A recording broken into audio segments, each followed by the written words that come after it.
Tick-tock, tick-tock. Look at this clock, it's always ticking just like time. And when we talk about time, we use something called tenses. They help us explain if something happened yesterday, is happening right now, or will happen tomorrow.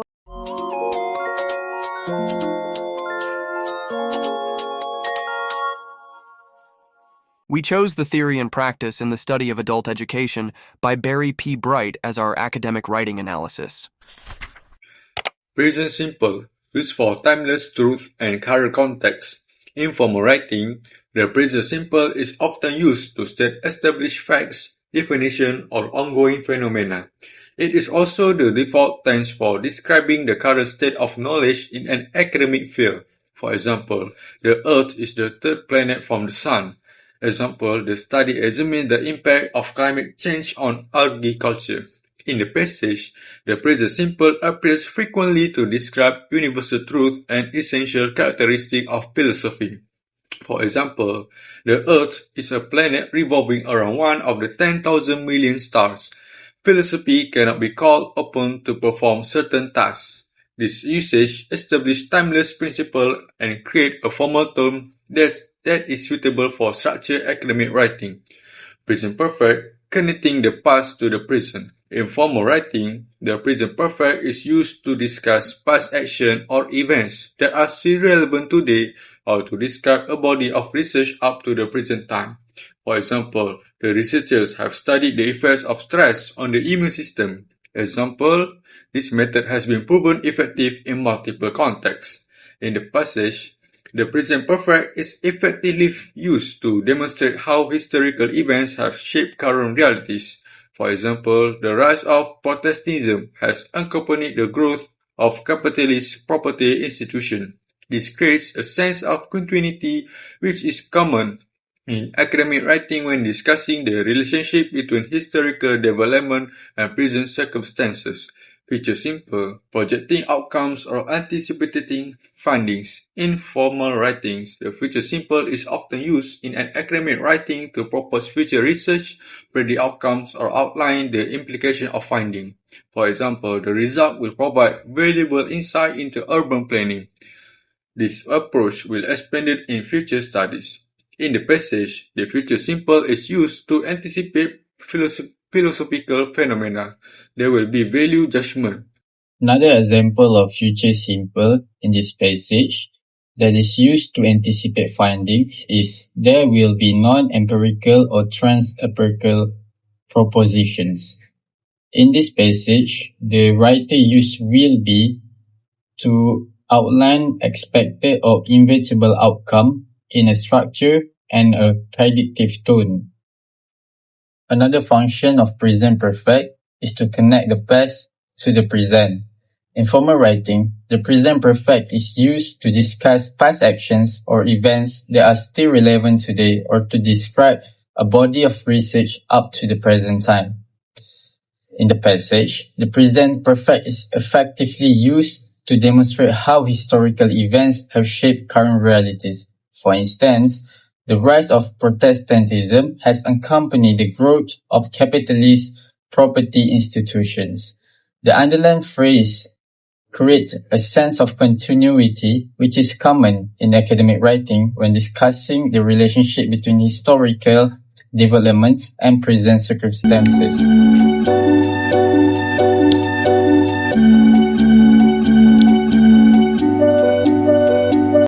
Now, we will be exploring the use of tenses in academic writing. Specifically, we will analyze examples from the article titled Educational Management Strategies Linking Infrastructure, Student Activities, and Academic Performance.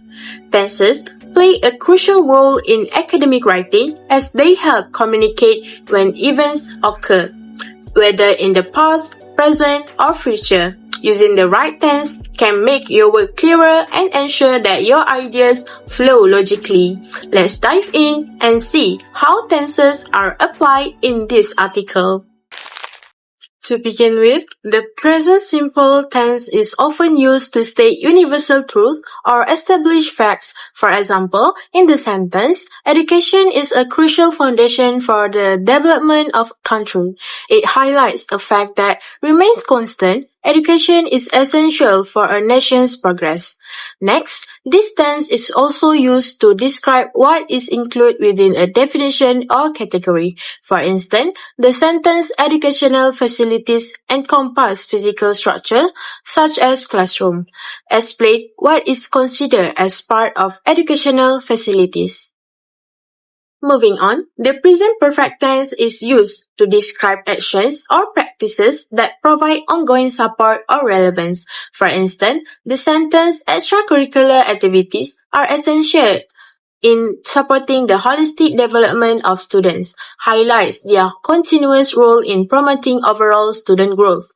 Furthermore, the present continuous tense is used to describe ongoing actions or potential improvement. For example, the sentence, a school environment that supports the use of technology can improve students' learning outcomes, highlights an ongoing possibility for enhancement in education. Additionally, the present perfect tense is used to connect past actions or findings with their relevance to the present.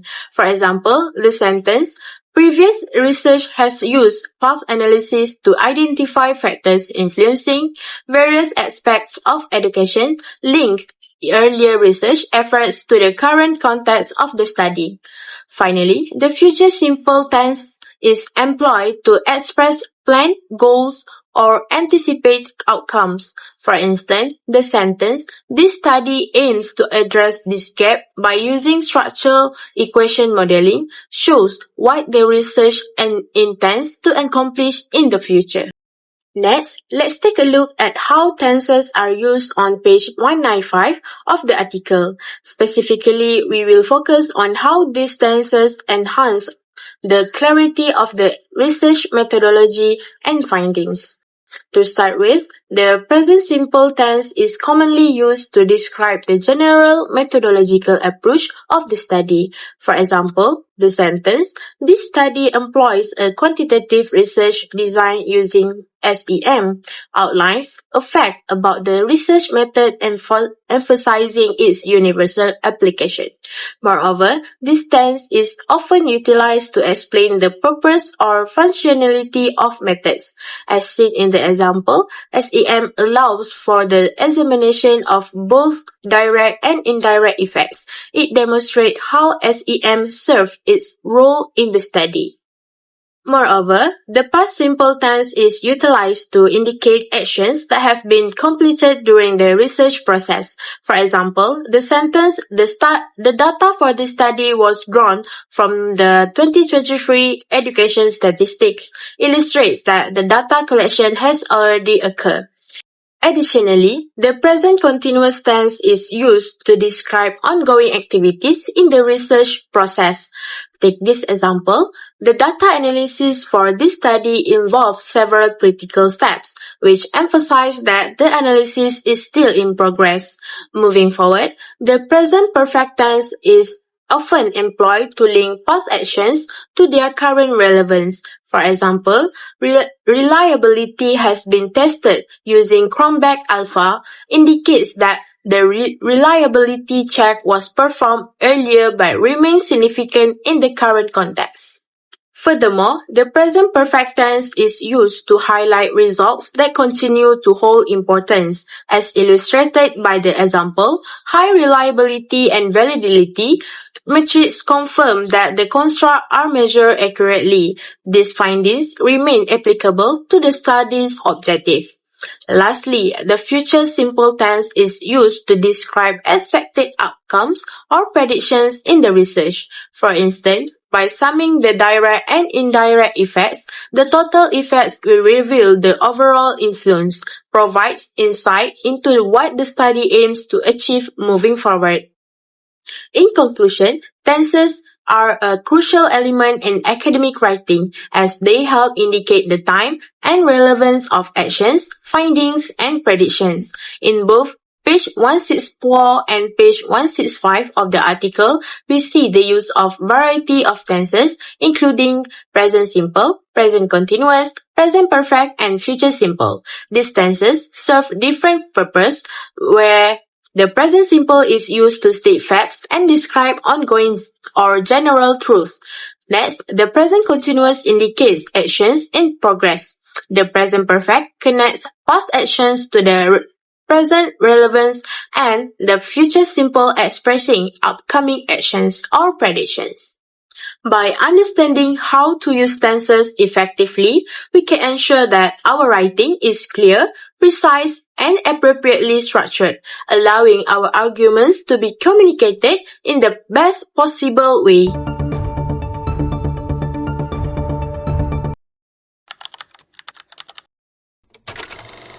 I'm honored and privileged to be joined by Police Commissioner Jessica Tisch. First and foremost, I want to extend my deepest condolences to Mr. Thompson's loved ones and colleagues. His family deserves our respect. Continue to grieve. Our work will never be able to undo the fact that a life was lost. We are here to announce that Luigi Mangione, the defendant, is charged with 1 count of murder. This case was made possible by the collaborative efforts of the phenomenal public servants you see before you today. We are privileged here at the DA's office to work every day with the phenomenal public servants at the NYPD.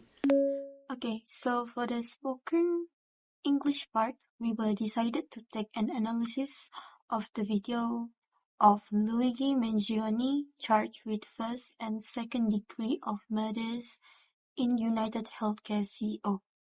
So basically, we did an analysis by looking at the transcription of the subtitle. So the first two sentences that we got was, I am honored and privileged to be joined by Police Commissioner Jessica Tisch. And the second one, I want to extend my deepest condolences to Mr. Thompson's loved ones and colleagues. His family deserve our respect as they continue to grieve. So these two sentences are showing the usage of present simple tense, which means that the usage of present simple tense shows that the situations are happening in present form, not in the past. It's literally showing that the situations are happening in the present form. The third sentence that we got based on the transcription text from the subtitle was, our work will never be able to undo the fact that a life was lost. So this sentence used the usage of future tense and negative voice to emphasize that the situation was really bad, and it is also something that will happening in the future. So they're using the future tense to emphasize the things that are going to happen in the meantime. So based on the transcription subtitle, we also got the example of past simple sentence, which is, this case was made possible by the collaborative efforts of public servants, because this shows that the usage of past simple tense in this sentence, showing that the action has been taken and the situation already solved in the past. So it's not gonna be present in the present situation anymore, as it's already done in the past. And lastly, we have the usage of present continuous, which is, we are privileged here at the DS office to work every day with the NYPD, which means that these things are gonna be present in the future, and it will be a continuous action, as they will be collaborating with each other together in the future too. So I think that's all for the analysis in spoken English.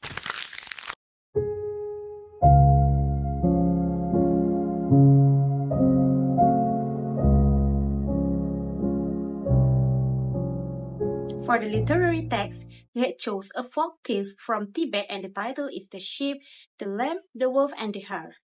So the first one is, where are you going to? It is used present continuous tense to ask about an action happening. The structure are plus verb ing indicates that the subject you is engaged in the act of going at the moment of speaking.